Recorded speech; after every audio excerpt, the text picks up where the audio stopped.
आत्मा। मेरी मम्मी बचपन में हम लोगों को एक कहानी सुनाती थी, वही कहानी में आज आप लोग तक पहुंचा रही हूँ। पराई सीख, कहानी का शीर्षक है पराई सीख ढाई भीख। एक राजकुमारी थी जो घर का कोई काम नहीं करती थी। नहीं, राजकुमारी तो ऐसे ही कोई काम नहीं करेगी, तो उसके बाहर भी नहीं जाती थी, तो उसके घर में ही वो सहेलियां लोग आती थी। तो उसकी 4 सहेलियां थी। तो एक और उसका बचपन में ही शादी हो गया था। एक दिन वो अपनी सहेलियों को बोली चलो अपने गट्टा खेलते हैं।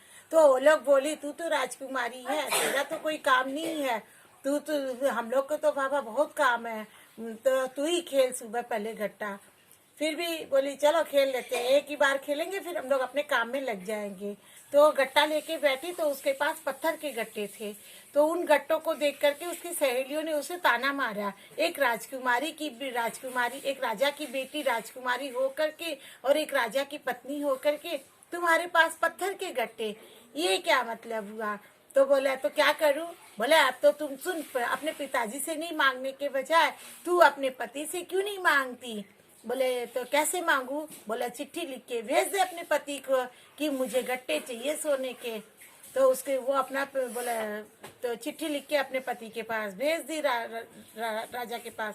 तो राजकुमार को चिट्ठी देख के बहुत खुश हुआ कि चलो मेरी पत्नी की चिट्ठी आई मेरे पास में। चिट्ठी पढ़ा, खुश हो गया। खुश होकर के उसमें सोने के गट्टे में हीरे जवाहरात डाल करके उसने भेज दिया। अब उधर वो उसकी सहेलियां लोगों ने क्या किया कि डाकिया को बोला कि सुन, जो भी लिफाफा आया ना तो इसके सामने मत देना, इसके पीठ पीछे देना। बोला ठीक है। तो क्या की वो लोग, तो बोला क्या है। बोला जो भी आएगा उसमें से आधा तुमको भी दे देंगे। तो एक कुछ दिन बाद डाकिया आया उसके पास में, तो चिट्ठी तो बोला गट्टा निकाला। तो एक गट्टा तो उन्होंने उस डाकिया को दे दिया और बाकी 4 अपने में बांट ली और फिर पत्थर के गट्टे डाल दी उसमें।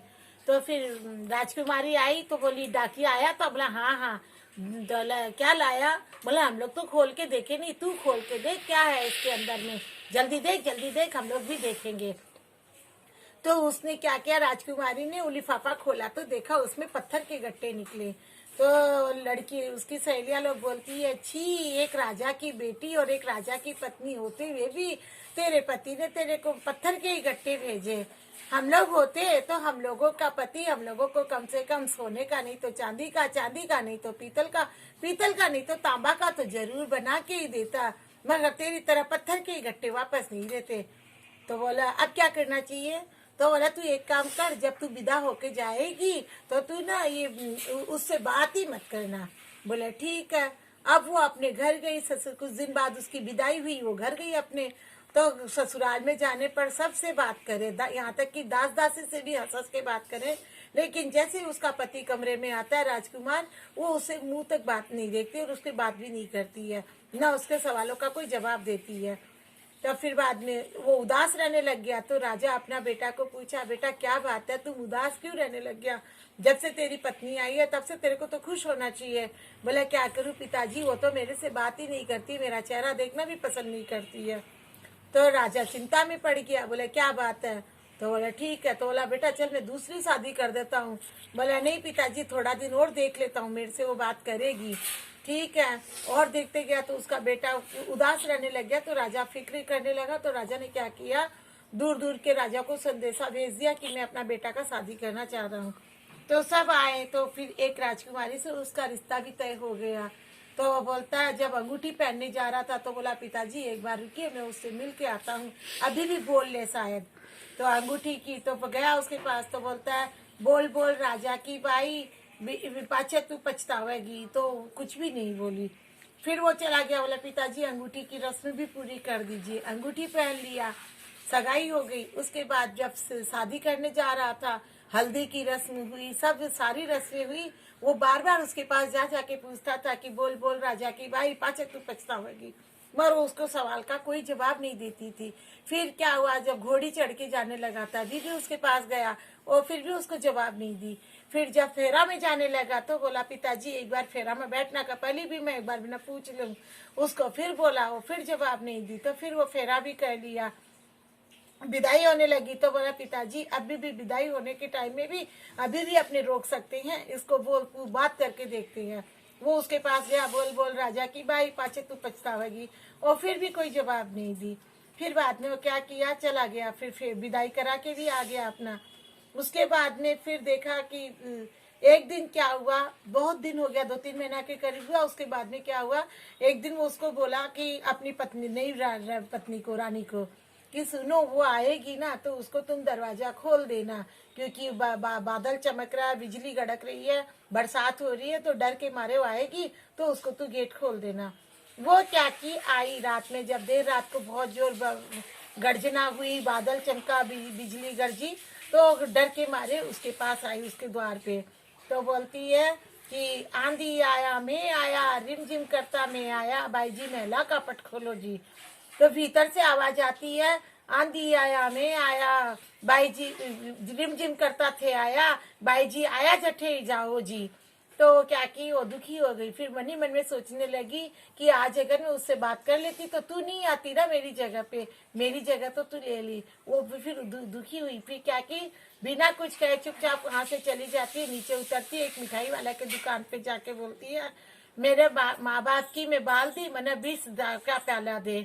तो वहां पे 4 आदमी बैठे हुए थे, 3 तो उल्टी बातें बोले कि नहीं भाई, राजा की भी राजा की पत्नी है, तो इसको अगर तू जहर देगा और मर गई तो अपने को फांसा गल जाएगा, तू मत दे जहर। तो एक आदमी बोलता है, भला आदमी बोलता है, अरे भैया कोई बहुत ही दुख की इसके मन में दुख हुआ है, इसीलिए ना इतना रात गए, इतना बरसात में आई है, दे दे, तेरा क्या बिगड़ता है, नाम थोड़े ना लिख के तू दे रहा है।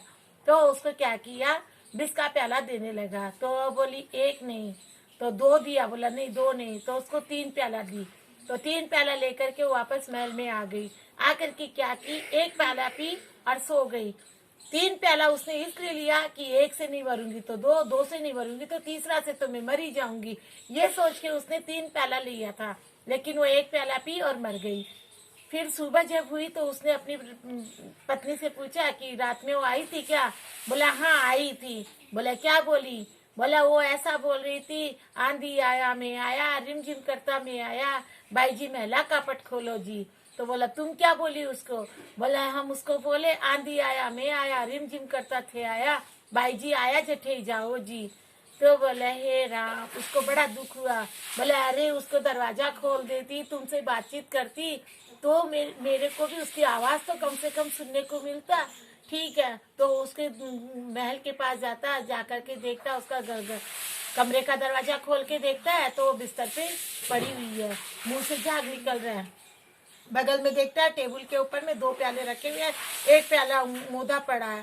तो क्या किया, दूसरा प्याला उठाया, वो भी पी के सो गया, वो भी मर गया थोड़ी देर में।